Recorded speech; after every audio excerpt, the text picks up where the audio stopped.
Good morning, guys. We have a 1990 Nissan pickup towed in for a no start. We've diagnosed it as no fuel. We took the fuel pump out, the lines are out, the wiring harnesses, just to show you that it's not a gimmick.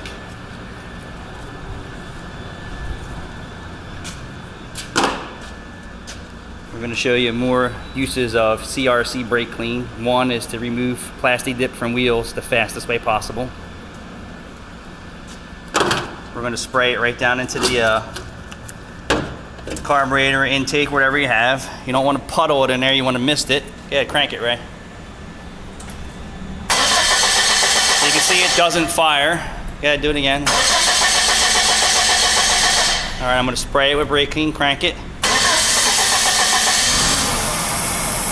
If you just mist it like a fuel injector, the car will stay running and you can idle it into the shop, moving around. CRC brake clean. Thank you.